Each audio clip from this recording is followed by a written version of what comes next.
Bonjour chers troisièmes, nous voici donc repartis pour un nouveau chapitre avec cette nouvelle vidéo. Je vous rappelle qu'à tout instant vous pouvez faire pause et ainsi prendre le temps de noter sur votre cahier l'ensemble du cours. Ceci sera mon fond de diaporama car nous allons voir ensemble la guerre froide. D'un côté vous avez les États-Unis et de l'autre côté vous avez l'URSS de représenter. Avant de commencer le cours, je vous propose de visionner une petite vidéo. C'est un extrait du film Rocky IV, un film américain avec Sylvester Stallone, sorti en 1985. Il raconte l'opposition entre deux boxeurs, un américain et l'autre soviétique. À la vue de cet extrait, quelles questions pouvez-vous vous poser? Puis quel regard critique avez-vous sur cet extrait? Je vous laisse copier ces deux questions et y répondre et visualiser ensuite l'extrait. Merci. Merci. Спасибо большое. En arrivant ce soir, je savais pas trop ce qui m'attendait. Когда я вышел этим вечером на этот ринг, Je sentais que des tas de gens me haïssaient. Mais je savais pas comment il fallait prendre ça, alors je crois que dans le doute, je vous ai haï aussi. я думаю, что я не любил их тоже. Au cours du match, il y a des tas de choses qui ont changé. В течение всего этого боя я понял, что многое изменилось. J'ai vu ce que vous ressentiez pour moi et ce que moi je ressentais pour vous. И я почувствовал, что вы тоже изменились. Sur le ring, il y avait deux gars qui s'entretuaient. Mais quand même, c'est mieux que 20 millions. Я думаю, что это лучше, чем даже 20 миллионов долларов. Alors vous voyez, ce que je voulais vous dire, c'est que si moi j'ai changé, Я думаю, что каждый тоже изменился. et que vous avez changé, Вы можете измениться. tout le monde peut arriver à changer. Каждый может измениться.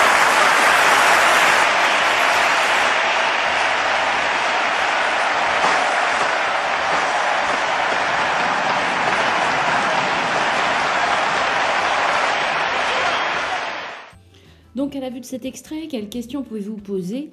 Eh bien peut-être plusieurs au sujet de la guerre froide, notamment sur l'opposition entre deux blocs, les États-Unis d'un côté et l'URSS de l'autre. Une opposition ici qui semble être sportive, mais pas seulement, aussi idéologique, nous y reviendrons.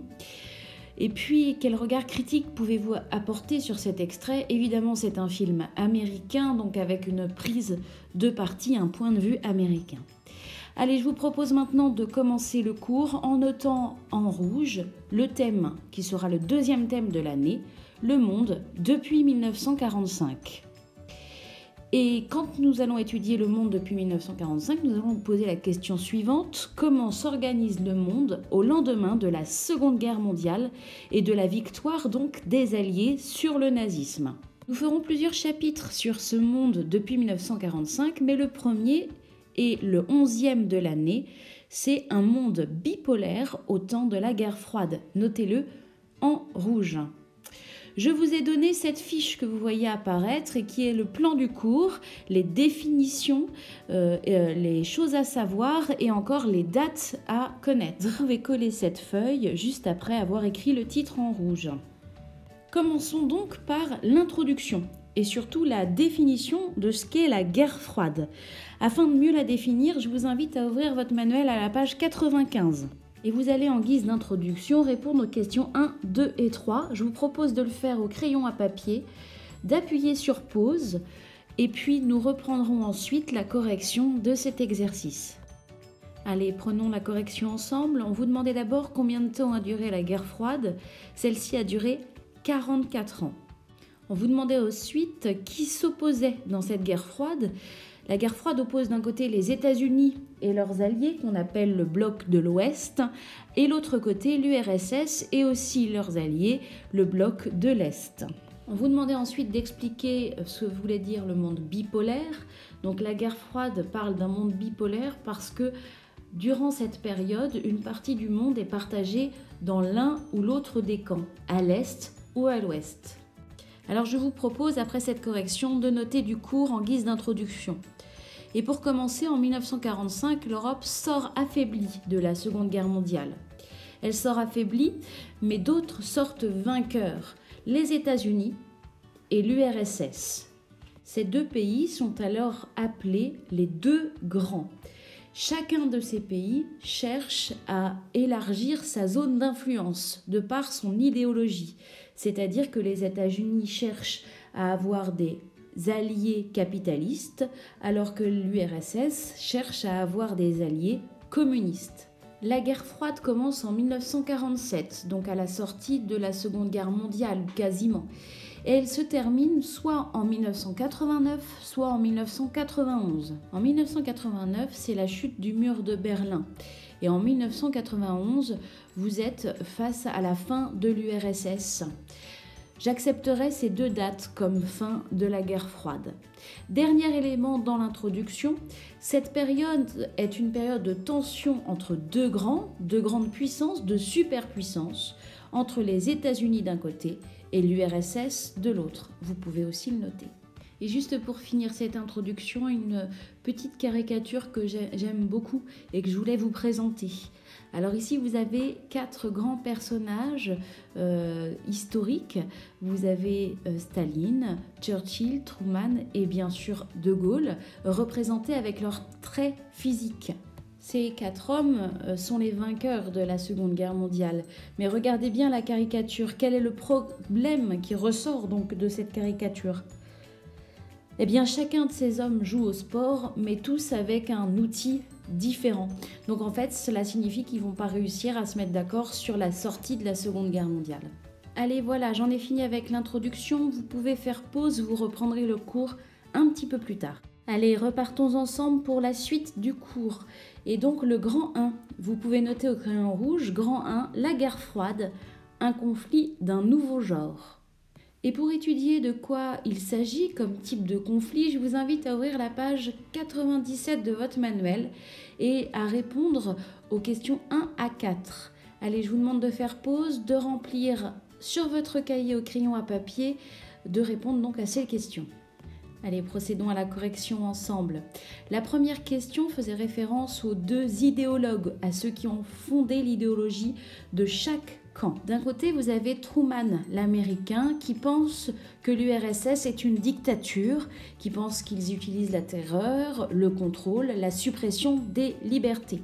De l'autre côté, vous avez Zhdanov, l'idéologue soviétique, qui accuse les Américains d'être impérialistes, c'est-à-dire qu'ils veulent tout s'accaparer et tout diriger, et d'être anti-démocratique et de préparer donc une guerre. Dans le conflit qui oppose la Corée du Nord à la Corée du Sud, les États-Unis soutiennent les Sud-Coréens, tandis que la Corée du Nord est soutenue par la Chine, qui est alliée à l'URSS, qui est aussi communiste. Pour la question 3, nous pouvons dire que la guerre froide est un conflit indirect. Ce n'est pas une guerre directe, car les États-Unis et l'URSS possèdent l'arme atomique, l'arme nucléaire, et reculent évidemment à l'utiliser. Pour la question 4, l'autre point d'affrontement entre les deux grands, c'est le domaine technologique, par exemple le domaine spatial. Le but étant de montrer à l'autre camp sa supériorité. Allez, je vous propose maintenant de passer au cours.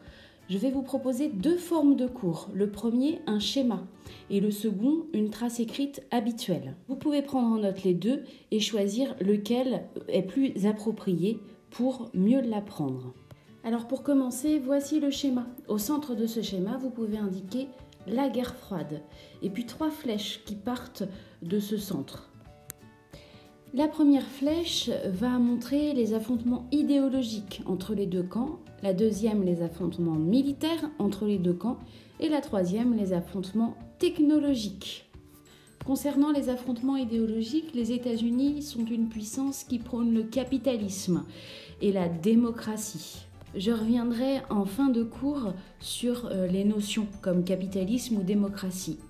L'URSS, elle, prône le communisme, nous l'avions vu avec le chapitre sur le totalitarisme, et est un régime autoritaire.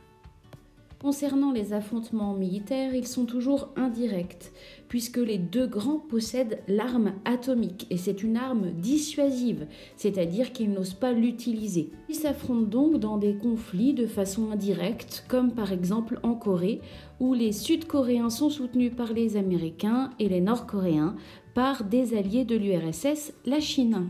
Et puis le dernier point de ce schéma, les affrontements technologiques.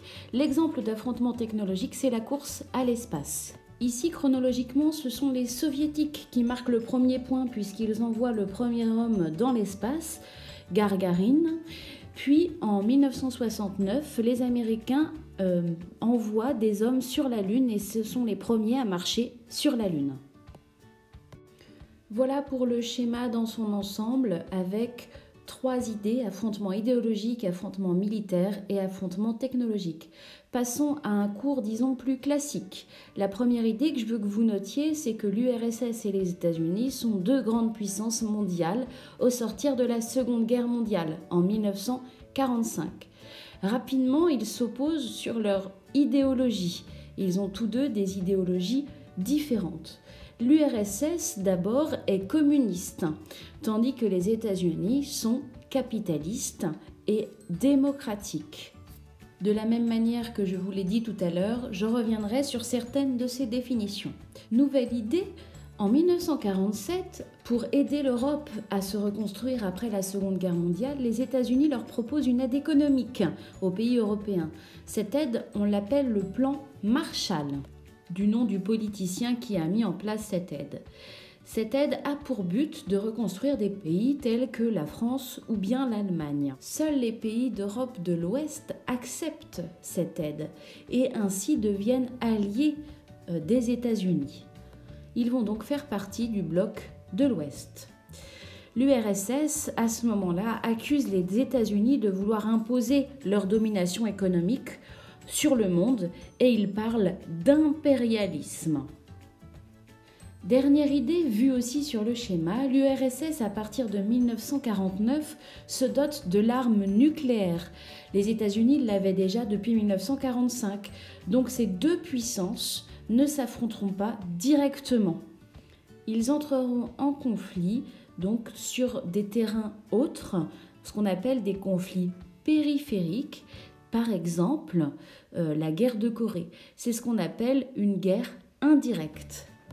Alors que vous préfériez le schéma ou le cours classique, je vous demande de prendre en note et d'apprendre les définitions qui suivent.